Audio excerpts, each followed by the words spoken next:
এই যে আমি আজকে চিংড়ির মালাইকারি করব আর হচ্ছে সাথে রূপচাঁদা কি করি সেটা দেখে। রূপচাঁদা নিয়ে একটা আমার অদ্ভুত কম্বিনেশন আছে, ওটা আমি একটু পরে ভিডিওতে শেয়ার করব। বাট এই রূপচাঁদা মাছটা আমি কর্নফ্লোর, তারপরে মরিচের গুঁড়া আর হচ্ছে লবণ দিয়ে মাখিয়ে রেখেছি।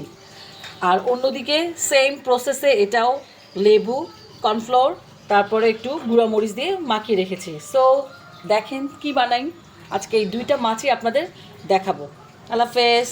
হ্যাপি ফ্রাইডে সবাইকে, হ্যাপি ফ্রাইডে সবাইকে, সবাইকে জুম্মা মোবারকের শুভেচ্ছা। আজকে যেহেতু ফ্রাইডে তাই স্পেশাল কিছু তো থাকছে। সো আজকে আমি আপনাকে চিংড়ি মালাইকারি রান্না করে দেখাবো। আর অন্যদিকে ওয়াও, এই হয়ে গেল আমার চিংড়ির প্রিপারেশন। দেখেন কি সুন্দর ভাজা হয়েছে।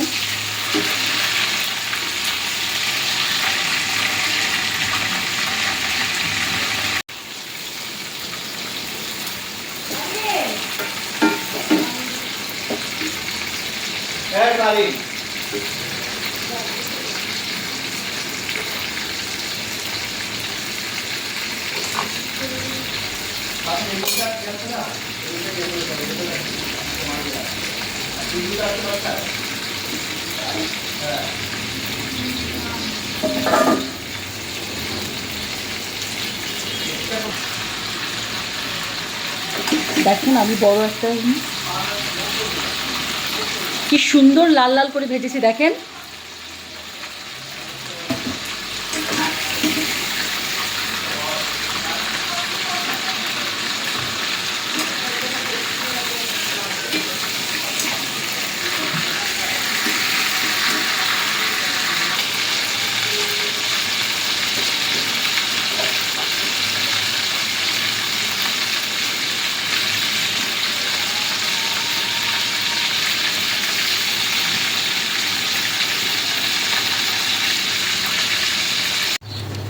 এই পর্যায়ে আমি লাউ পেঁয়াজটা ব্রাউন কালার করে ভাজলাম,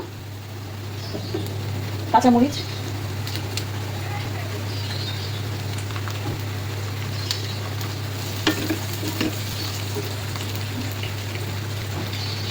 আদা বাটা, রসুন বাটা, পেঁয়াজ বাটা সব একসাথে রাখলাম, কাঁচামরিচ বাটাও।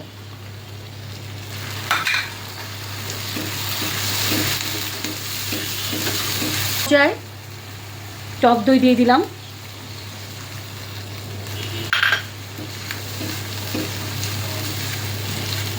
একদম চুলার আঁচ নাই, একদম না।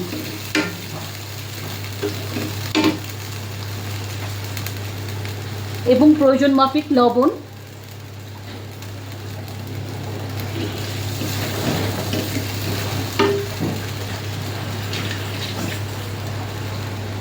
খালা আমি যা মশলা দিছি তুমি তো দাও নাই চিংড়ি মাছের মশলা। আমি তো সব দিচ্ছি, তুমি শুধু মাখাইছি না। একদম কমে গেছে খালা, শুক্রবারে যে সবাই রান্না করে, রিক্স নেওয়া যাবে না।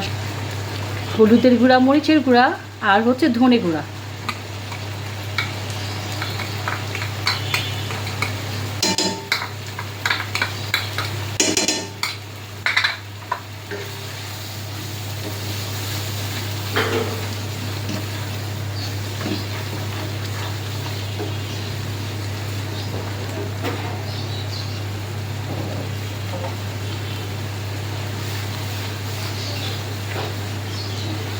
টমেটো সসও দিলাম।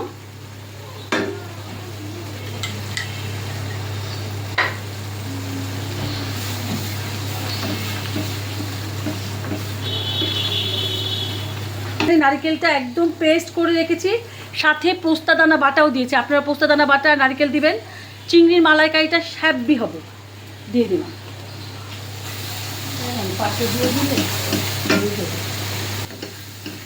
এখন আমি একটু পানি দিয়ে ঢেকে দিব, এরপরে মাছগুলো দিয়ে দিব।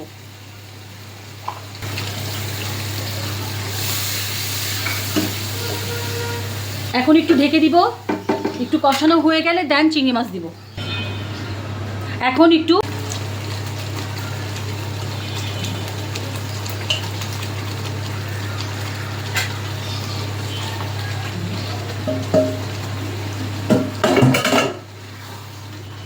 বাস এই হয়ে গেল আমার চিংড়ির মালাইকারি। এবার একটু উল্টে পাল্টে একটু চিনি দিব, তারপর ঢেকে দিব।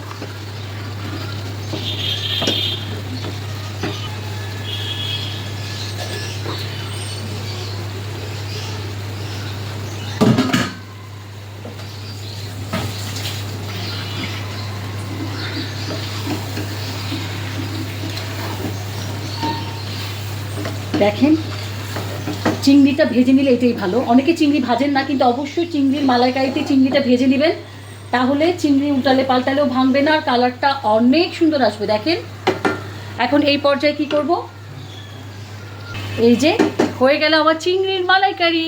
দেখেন কতটা টেস্টি, এই যে দেখেন কতটা সুন্দর হয়েছে।